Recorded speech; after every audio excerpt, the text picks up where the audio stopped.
আউযু বিল্লাহি মিনাশ শাইতানির রাজিম বিসমিল্লাহির রহমানির রহিম। আসসালামু আলাইকুম আখি। আশা করি আপনারা সকলেই ভালো আছেন আল্লাহর রহমতে। আমিও খুব ভালো আছি। আমি আবারও আপনাদের সামনে উপস্থিত হলাম আরো একটি গুরুত্বপূর্ণ ভিডিও নিয়ে। এই ভিডিওর মধ্যে আমি আবার আপনাদের দেখাবো নাস্তিক, মুরতাদ, অমুসলিমদের, পাশ্চাত্যবাদীদের কিছু আর্টিকেল, যেখানে তাহারা আবার বাটপারি করছে কোরআন সম্বন্ধে, মানুষের সামনে ভুলভাবে উপস্থাপন করছে, মানুষকে বিভ্রান্ত করছে। কেন? তাদের ফ্যামিলি, তাদের পরিবারের পেটকে ভরানোর জন্য, তারা কিছু দুটো টাকা ইনকাম করার জন্য, উপার্জন করার জন্য এই সমস্ত কাজগুলি করছে। তো বেশি না কথা বাড়িয়ে ভিডিওটি স্টার্ট করব। তবে তার আগে কিছু জরুরি কথা আপনাদের বলতে চাই। এই ভিডিওটি আমার 13 নম্বর পর্ব। এর আগে আমি অলরেডি 12টি পর্ব আপলোড দিয়ে দিয়েছি, এবং যে সিরিজটি আমি কিছুদিন পূর্বেই স্টার্ট করেছিলাম, কোরআন কি আল্লাহর বাণী, সেই সিরিজেরই হলো এই ভিডিওটি।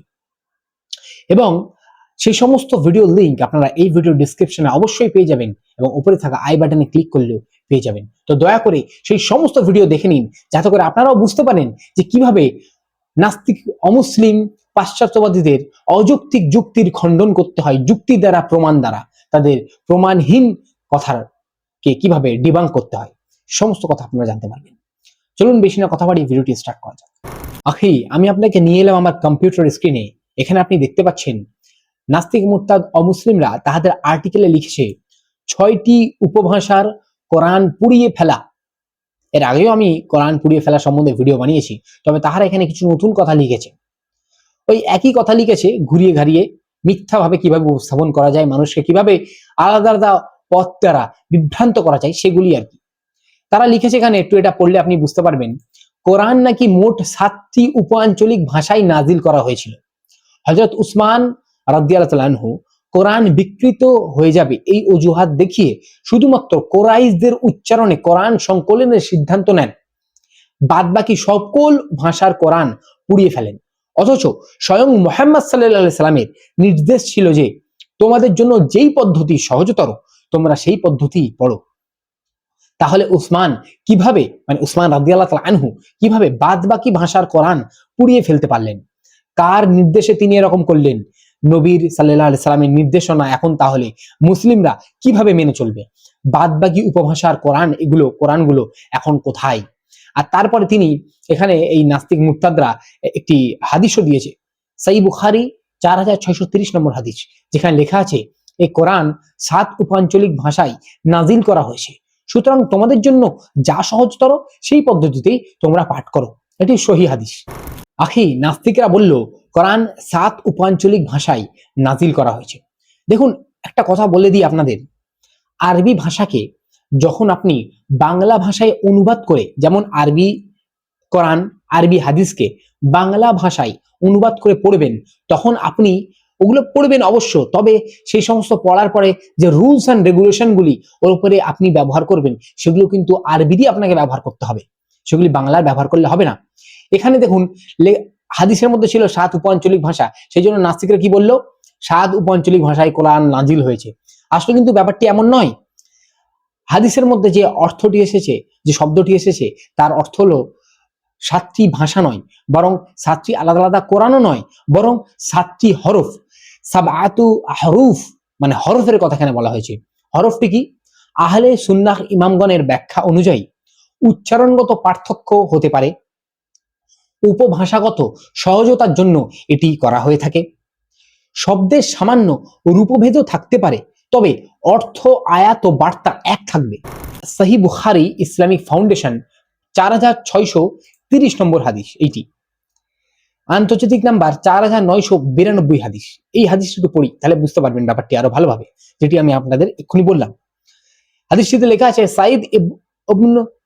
সাইদ ইবনে উফায়র রাহমাতুল্লাহ আলাইহি ওমর ইবনে খাত্তাব রাদিয়াল্লাহু তাআলা আনহু থেকে বর্ণিত, তিনি বলেন, আমি হিসাম ইবনু হাকিম রাদিয়াল্লাহু তাআলা আনহুকে রাসূলুল্লাহ সাল্লাল্লাহু আলাইহি সাল্লামের জীবদ্দশায় সূরা ফুরকান তিলাওয়াত করতে শুনেছি, এবং গভীর মনোযোগ সহকারে আমি তার কিরাত শুনেছি।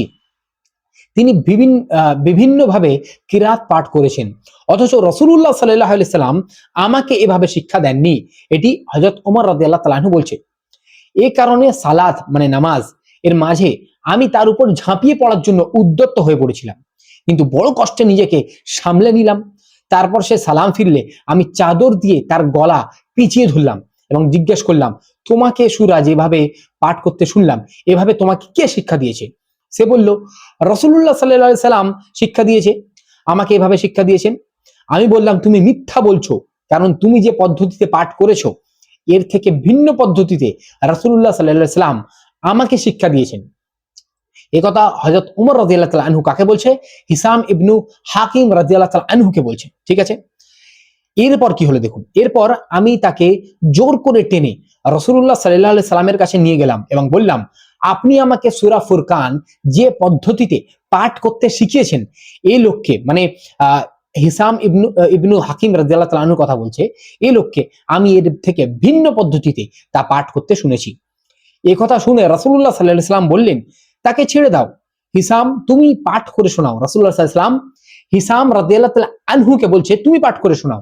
তারপর সে সেভাবেই পাঠ করে শোনালো যেভাবে আমি তাকে পাঠ করতে শুনেছি। তখন আল্লাহ রাসূলুল্লাহ সাল্লাল্লাহু আলাইহি সাল্লাম বললেন, এভাবেই নাজিল করা হয়েছে। এরপর বললেন, হে উমর, মানে উমর রাদিয়াল্লাহু তাআলা আনহুকে মুহাম্মদ সাল্লাল্লাহু আলাইহি সাল্লাম বলছে, হে উমর, তুমিও পাঠ করো, তুমিও পড়ো। সুতরাং আমাকে তিনি যেভাবে শিক্ষা দিয়েছেন সেভাবেই আমি পাঠ করলাম। এবারও রাসূলুল্লাহ সাল্লাল্লাহু আলাইহি সাল্লাম বললেন, এভাবেও কোরআন নাজিল করা হয়েছে। এই কোরআন 7 উপাঞ্চলিক ভাষায় নাজিল করা হয়েছে। সুতরাং তোমাদের জন্য যা সহজতর সে পদ্ধতিতেই তোমরা পাঠ করো। এখানে খুবই গুরুত্বপূর্ণ বিষয় একটি লক্ষ্য করুন। এই যে কথাটি লক্ষ্য করা লেখা রয়েছে 7 উপাঞ্চলিক ভাষা, এখানে কিন্তু বাংলা ভাষায় এটি লেখা রয়েছে। এখানে কিন্তু আরবি ভাষায় হলে সাবাতু আহরুফ হতো। 7 উপাঞ্চলিক ভাষা মানে আলাদা আলাদা ভাষা নয়, এটি হলো পদ্ধতি।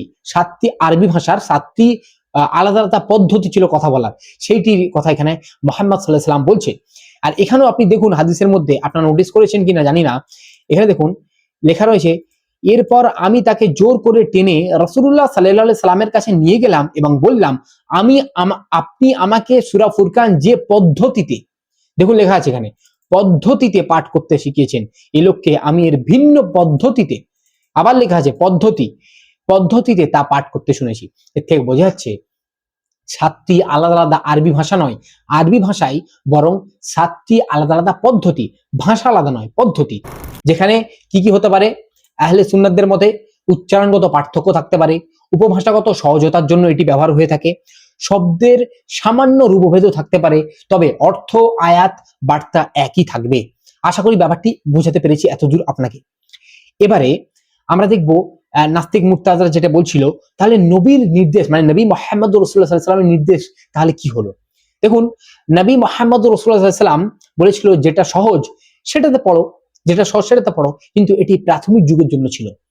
কিন্তু পরবর্তীতে এই কারণে যখন ফাসাদের সৃষ্টি হয়, যখন সবাই বলছিল আমারই পড়াটা সঠিক, তোমার পড়াটা ভুল, তখন কিন্তু ব্যাপারটি জটিল হয়ে পড়ে।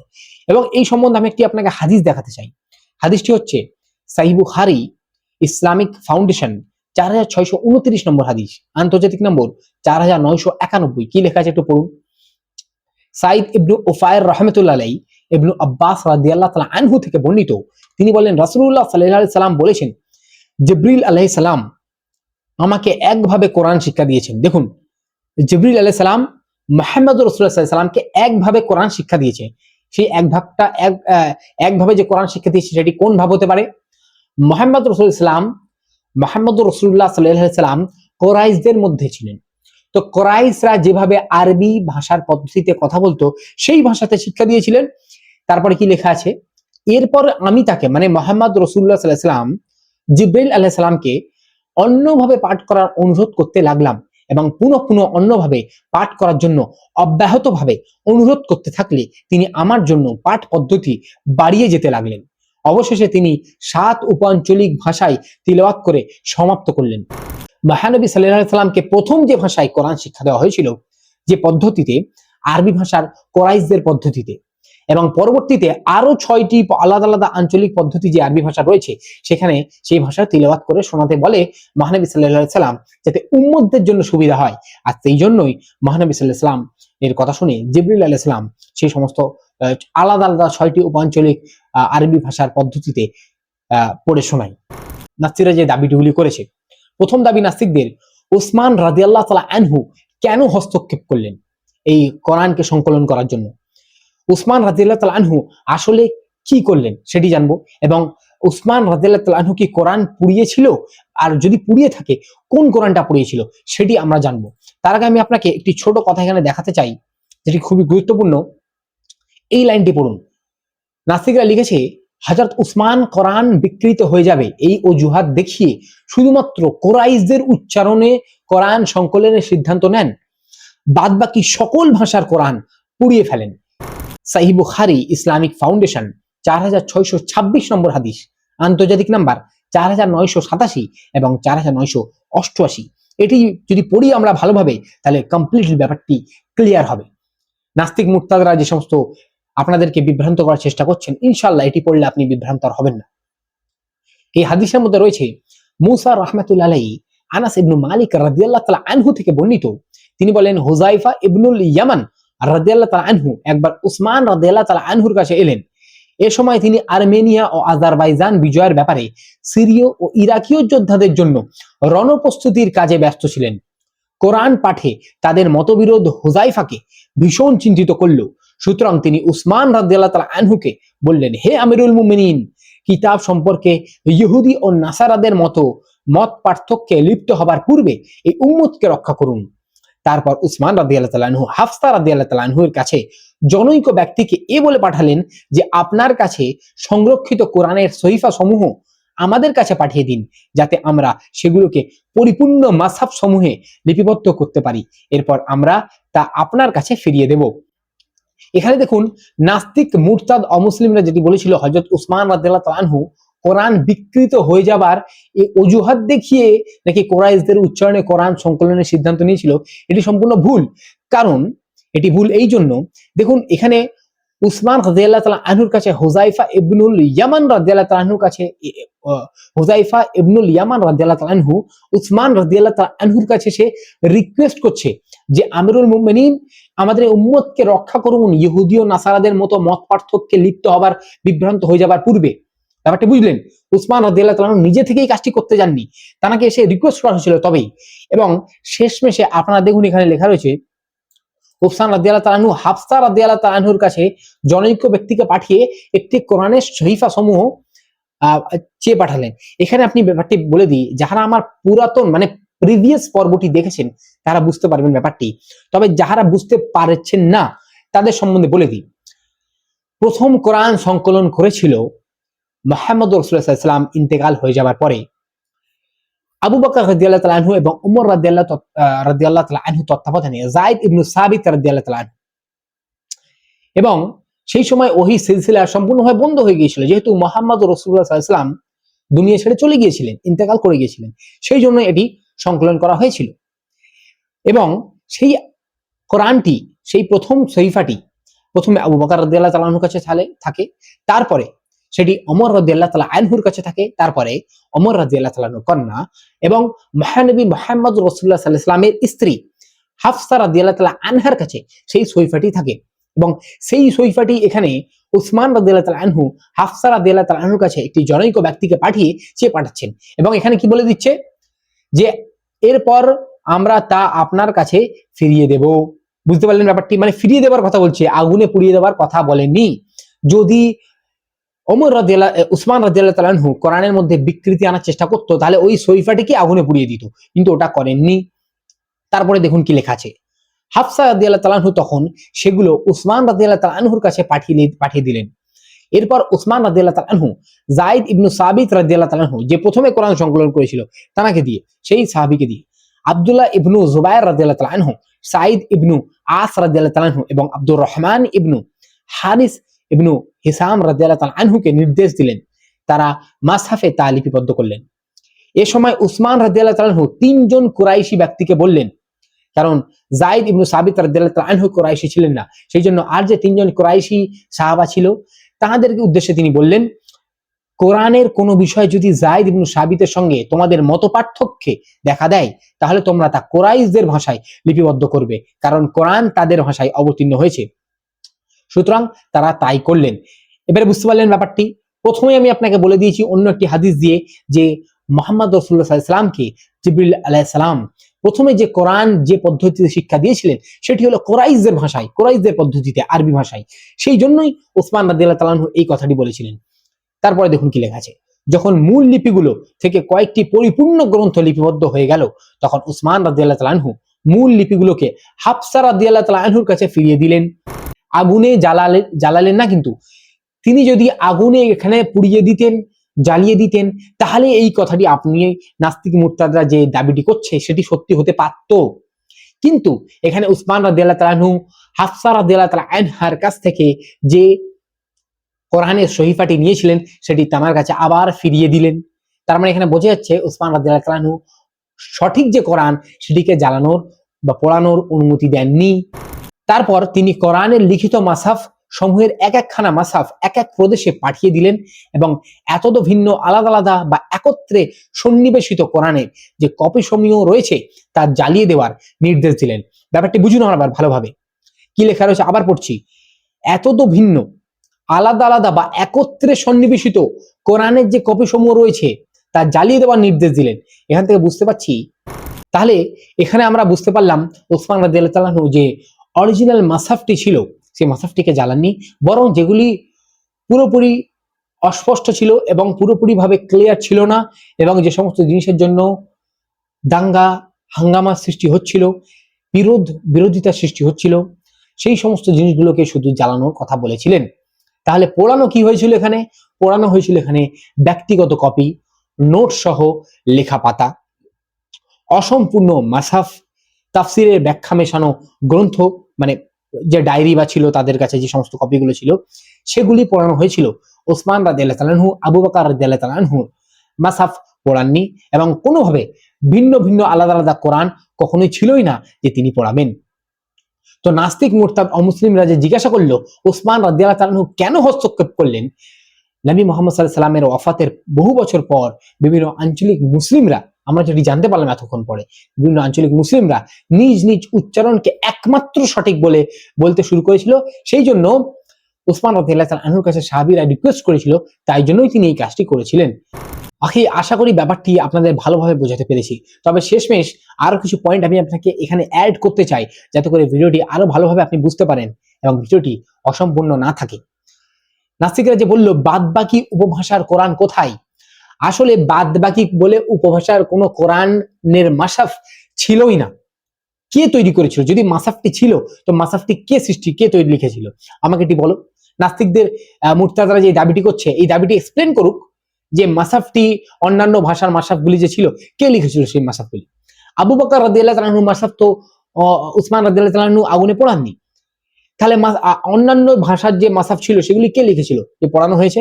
সেগুলো তো ব্যক্তিগত নোট ছিল, সেগুলো সেই জন্যই পড়ানো হয়েছিল, বিভ্রান্তি সৃষ্টি করছিল মানুষের মধ্যে। তাহলে বুঝতে পারলাম আজও যদি আপনি দেখেন যে কেরাত কিন্তু অনেক রকম আছে, তবে মাসাফ আমাদের একটি, আর এর জন্য বিভ্রান্তি সৃষ্টি হন না। শব্দ একটাই, অর্থ একটাই, তাই না? আশা করি ব্যাপারটি ভালোভাবে এখানে বোঝাতে পেরেছি। এবং সব থেকে শক্তিশালী যে যুক্তি আমি এখানে বলতে চাই আপনাদের উদ্দেশ্যে, যে প্রমাণটি আমি দিতে চাই, কোনো মানুষ যদি কোরআনকে বিকৃত করতে চায় তাহলে সে কোরআনের অর্থকে পরিবর্তন করবে যাতে মানুষ বিভ্রান্তির মধ্যে পড়ে, এবং কোরআনের যে ব্যাখ্যা রয়েছে, তাফসীর রয়েছে, সেটাকে মানুষের সামনে ভুলভাবে উপস্থাপন করবে, যেমন নাস্তিক মুরতাদ অমুসলিমরা করে থাকে। তো কিন্তু উসমান রাদিয়াল্লাহু তাআলা তো কোরআন বিকৃত করেননি, অর্থ তো যা রয়েছে সেমই রয়েছে। শুধু তিনি কি করেছেন, আবু বকর রাদিয়াল্লাহু তাআলা আনহুর মাসাফ থেকে কোরআনকে সংকলন করেছে, কিন্তু কোরআনকে সংকলন করেছে কোরাইশ আরবি ভাষার লেহেজায়, যেটি জিব্রাইল আলাইহিস সালাম প্রথমে মুহাম্মদ সাল্লাল্লাহু আলাইহি সাল্লামকে শিক্ষা দিয়েছিল।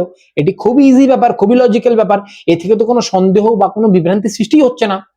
আমি বুঝতে পারছি না নাস্তিক মুরতাদরা কি খায় এবং কেমন ভাবে এরা নিজেদের ব্রেনের একটু ব্যবহার করে না। আশা করি আল্লাহ সুবহানাহু ওয়া তাআলা সবাইকে হেদায়েত দিক, মাগফিরাত করুক এবং হেফাজত করুক এই সমস্ত নাস্তিক মুরতাদ অমুসলিমদের কাছ থেকে। এবং যদি এদের ভাগ্যে হেদায়েত থাকে তো আল্লাহ সুবহানাহু ওয়া তাআলা এদেরকে তাড়াতাড়ি হেদায়েত দিয়ে দিক। আশা করি ব্যাপারটি বোঝাতে পেরেছি। আজকের জন্য এতটাই। ভিডিওটি যদি আপনাদের ভালো লেগে থাকে অবশ্যই ভিডিওটিকে লাইক করে চ্যানেলটিকে সাবস্ক্রাইব করবেন, বেল আইকনে প্রেস করবেন, কমেন্টে আপনার মতামত দিবেন এবং দেখা হচ্ছে পরের ভিডিওতে। এবং পরের ভিডিওটি খুবই গুরুত্বপূর্ণ হতে চলেছে, ওয়েট করবেন, আমি খুব তাড়াতাড়ি আপনাদের সাথে ফিরে আসছি। আসসালামু আলাইকুম রহমতুল্লাহি বারাকাতুহু।